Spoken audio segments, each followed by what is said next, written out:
السلام علیکم ناظرین، اس ایپیسوڈ کے آغاز میں ہم دیکھتے ہیں کہ قبیلے میں نیلوفر اورحان کے پاس جانے کی تیاری کر رہی ہوتی ہے۔ وہ جلدی جلدی اپنا سامان اٹھا رہی ہوتی ہے کہ اچانک خیمے میں داخل ہوتی ہیں اور کہتی ہیں، اورحان ٹھیک ہے، تمہیں پریشان ہونے کی ضرورت نہیں۔ نیلوفر کہتی ہے، اورحان کبھی نہیں کہے گا کہ اسے تکلیف ہے۔ غصے میں جواب دیتی ہیں، کیا تم مجھے میرے بیٹے کے بارے میں سکھا رہی ہو؟ اب سمجھ آئی کہ میں نے تمہیں کارگاہ کیوں نہیں جانے دیا۔ میں نے اجازت نہیں دی تھی اور اب بھی نہیں دوں گی۔ نیلوفر بہادری سے جواب دیتی ہے، میں نے اجازت مانگی ہی نہیں۔ یہ سنتے ہی اس کے سامنے آ کر کہتی ہیں، پھر میرا حکم سن لو۔ کوئی نہیں جائے گا۔ ہم ایسے ہی رہیں گے جیسے کچھ ہوا ہی نہیں۔ تم قبیلے کے معاملات سنبھالو گی، یہ کہہ کر خیمے سے نکل جاتی ہے۔ جیسے ہی وہ نظروں سے اوجھل ہوتی ہیں، نیلوفر گھوڑے پر سوار ہو جاتی ہے۔ راستے میں اسے دیکھ کر پوچھتی ہے، نیلوفر کہاں جا رہی ہو؟ تو وہ کہتی ہے، اورحان کے پاس۔ یہ کہہ کر وہ تیزی سے گھوڑے کو دوڑا دیتی ہے۔ کارگاہ میں ہم دیکھتے ہیں کہ اورحان بے دیوان میں بیٹھا ہوتا ہے۔ وہ شہنشاہ سے کہتا ہے، اپنے مجلس بلانے کو کہا تھا تو یہ ہے مجلس۔ آؤکی کہتا ہے، 9 سال ہو گئے ہم دیواریں گرانے کی بات کرتے رہے اور اب کہتے رہے انتظار کرو۔ بس کمزور نہیں ہوا بلکہ مزید مضبوط ہو رہا ہے۔ نرکان کہتا ہے، انہیں کہیں سے مدد مل رہی ہے، ہم نے دیکھا ہے۔ مگر یاد رکھو، ہر فتح کے لیے ایک ہار ضروری ہوتی ہے۔ ساردار کہتا ہے، 9 سال کی قربانی کون سی فتح پوری کر سکتی ہے حضور؟ کہتا ہے، بس تمام زخموں کا مرہم بنے گا۔ مگر ساردار عبداللہ کہتا ہے، میرے حضور کچھ زخم کبھی نہیں بھرتے۔ شہنشاہ کہتا ہے، پھر بھی اورحان بے کی بات درست ہے۔ آج کے نقصان نے یہ سکھایا ہے کہ بس پر اچانک حملے کے بغیر قبضہ ممکن نہیں۔ آؤکی تنزیہ لہجے میں کہتا ہے، 9 سال۔ جب ہم نے یہ خیمہ لگایا تھا تب تو اس کتے کی ماں بھی پیدا نہیں ہوئی تھی۔ سب سردار ہنسنے لگتے ہیں مگر غصے میں کہتا ہے، بس کی فتح کو تم کتے کی سے تول رہے ہو۔ آؤکی کہتا ہے، ہم خزانے سے محروم ہو رہے ہیں اور تم کہتے ہو انتظار کرو۔ غصے سے کھڑا ہو کر کہتا ہے، یہ فیصلہ اورحان بے کا ہے۔ آؤکی بھی کھڑا ہو کر جواب دیتا ہے، پھر یہ جنگی مجلس کیوں بلائی گئی؟ دونوں کے درمیان تکرار بڑھنے لگتی ہے کہ اچانک اورحان بے میز پر مکہ مارتا ہے، سب خاموش ہو جاتے ہیں۔ اتنے میں خیمے میں داخل ہوتا ہے اور کہتا ہے، اسمن بے کا سلام لایا ہوں۔ اورحان بے کہتا ہے، صرف سلام؟ کہتا ہے، اسمن بے نے کہا ہے 2 دن بعد تمام سرداروں کو جرگے میں حاضر ہونا ہے۔ شکست کے زخم بھرو اور نیا فیصلہ کرو۔ یہ سن کر سردار مطمئن ہو جاتے ہیں مگر اورحان کے چہرے پر شدید غصہ دکھائی دیتا ہے۔ ادھر بس میں فلیویس اور اس کا بھائی آکٹیویوس کے ساتھ نقشے پر گفتگو کر رہا ہوتا ہے۔ کہتا ہے، اس بار بحری جہاز کانسٹینٹینوپل سے سازو سامان کارگاہ بوروم کے ساحل پر اتاریں گے۔ آکٹیویوس، تم یہ سامان لے کر بس لاؤ گے؟ آکٹیویوس حیرت سے پوچھتا ہے، مقام کیوں بدلا؟ کہتا ہے، ہم ہر بار مختلف ساحل استعمال کرتے ہیں کیونکہ ترک سپاہی ارد گرد گھوم رہے ہیں۔ اگر انہیں ہماری خفیہ سرنگ کا علم ہو گیا تو ہمارا انجام قریب ہے۔ فلیویس اپنے بھائی سے کہتا ہے، تمہارے لائے ہوئے ہتھیاروں سے ہم ترکوں پر حملہ کرنے کے لیے مزید طاقتور ہو جائیں گے۔ جیسے ہم نے خواب دیکھا تھا، ہم ترکوں سے سامنا کر کے اپنے باپ کا بدلہ لیں گے۔ پھر وہ آکٹیویوس کو روانہ کر دیتا ہے۔ ادھر کارگاہ میں اورحان اپنے خیمے میں داخل ہوتا ہے مگر وہاں نیلوفر کھڑی ہوتی ہے۔ اورحان حیران ہو کر پوچھتا ہے، نیلوفر، تم یہاں کیوں آئی ہو؟ پھر آگے بڑھ کر اسے گلے لگا لیتا ہے اور کہتا ہے، اچھا ہوا تم آ گئیں۔ نیلوفر پریشانی سے کہتی ہے، میں نے سنا تم پھنس گئے تھی۔ تمہارا ہاتھ جلا ہوا ہے۔ اورحان مسکرا کر کہتا ہے، یہ زخم ان زخموں کے سامنے کچھ نہیں جو تم نے کبھی دیے تھے۔ پھر پوچھتا ہے، جب بابا کو خبر ملی تو انہوں نے کیا کہا؟ نیلوفر کہتی ہے، وہ ہمیشہ کی طرح اپنے دکھ کو چھپا گئے۔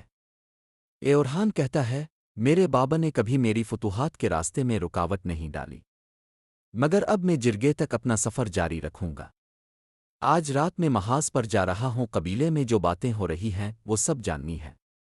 اور تم جانتی ہو، سب سے زیادہ خبر ایک سردار کی بیوی سے ملتی ہے۔ اگلے منظر میں ہم دیکھتے ہیں کہ نیلوفر اورحان کے خیمے میں بیٹھی ہوئی کہتی ہے، اورحان، اگر بابا نے جرگا بلایا ہے تو اس کا مطلب ہے کہ فیصلہ سخت ہوگا۔ تمہیں خود کو تیار رکھنا ہوگا۔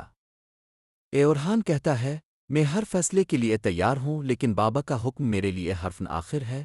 اتنے میں باہر سے بیلابین آ کر کہتا ہے، اورحان بے سپاہی تیار ہیں، ہم دشمن کے گشت پر روانہ ہونے والے ہیں۔ اورحان نیلوفر کی طرف دیکھ کر کہتا ہے، تم خیمے میں رہو، میں جلد واپس آتا ہوں، مگر نیلوفر ضد سے کہتی ہے، میں تمہارے ساتھ چلوں گی۔ اورحان سخت لہجے میں کہتا ہے، یہ جنگ ہے، تماشا نہیں، یہاں جذبات کے لیے جگہ نہیں۔ نیلوفر خاموش ہو جاتی ہے، مگر اس کی آنکھوں میں فکر نمایاں ہوتی ہے۔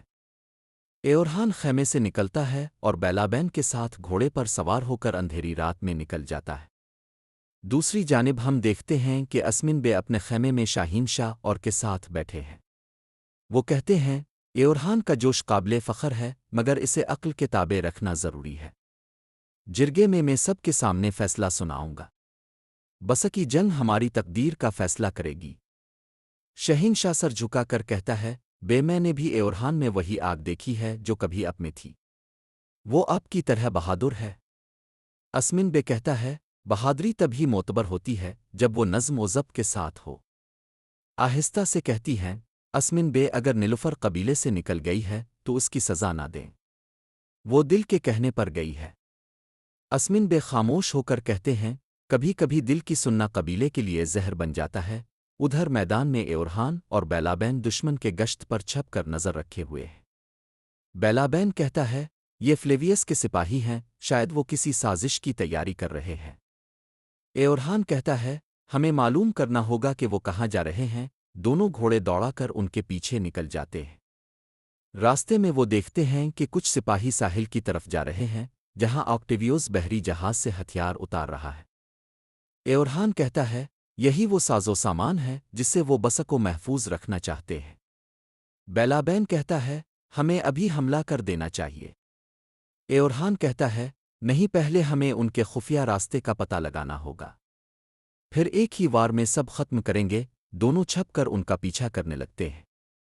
دوسری طرف بسک کے قلعے میں فلیویس سے کہتا ہے، ترک اب تک نہیں سمجھے کہ ہم ان سے ایک قدم آگے ہیں۔ اورحان بے نوجوان ہے، جوش میں فیصلہ کرے گا اور یہی اس کی کمزوری بنے گی۔ مسکرا کر کہتا ہے، پھر وقت آ گیا ہے کہ ہم ان کی کمزوری کو ان کے خلاف استعمال کریں۔ کل کا دن بسک کی فتح نہیں، ان کی شکست کا دن ہوگا۔ رات گزرتی ہے۔ صبح کے وقت اورحان اور بیلابین اس خفیہ سرنگ کے دہانے تک پہنچتے ہیں۔ اورحان کہتا ہے، یہی وہ راستہ ہے جہاں سے وہ سامان اندر لے جاتے ہیں، ہم انہیں یہی ختم کریں گے۔ بیلابین کہتا ہے، اگر ہم نے یہ سرنگ تباہ کر دی تو ان کا راستہ ہمیشہ کے لیے بند ہو جائے گا۔ اورحان کہتا ہے، یہی ہمارا پہلا وار ہوگا، بسک کی دیواریں گرنے سے پہلے ان کی بنیاد ہلائیں گے۔ ادھر قبیلے میں اسمن بے صبح فجر کے وقت دعا کر رہے ہوتے ہیں۔ وہ آسمان کی طرف دیکھ کر کہتے ہیں، اے اللہ، ہمارے قدموں کو مضبوط کر، ہمارے ارادوں کو حق کے راستے پر قائم رکھ۔ جیسے ہی وہ دعا ختم کرتے ہیں، ایک سپاہی اندر آتا ہے اور کہتا ہے، بے اورحان بے محاذ پر روانہ ہو چکے ہیں۔ یہ سن کر اسمن بے کی آنکھوں میں فخر اور فکر دونوں جھلکنے لگتی ہے۔ وہ آہستہ سے کہتے ہیں، اللہ تمہاری حفاظت کرے میرے شیر بیٹے۔ ادھر محاذ پر اورحان اور بیلابین اپنی تلواریں کھینچ کر سرنگ کے دہانے کی طرف بڑھتے ہیں۔ اورحان کہتا ہے، یہ ہے ہمارا میدان، یہ ہے ہماری قسمت کا فیصلہ۔ آج بسک کا سورج ہمارے خون سے روشن ہوگا۔ دونوں ایک دوسرے کو دیکھ کر تکبیر بلند کرتے ہیں اور دشمن پر حملہ کر دیتے ہیں۔ اس ایپیسوڈ کا اختتام یہیں پر ہوتا ہے۔ اب سے ملتے ہیں ایک نئی ایپیسوڈ میں، تب تک کے لیے اللہ حافظ۔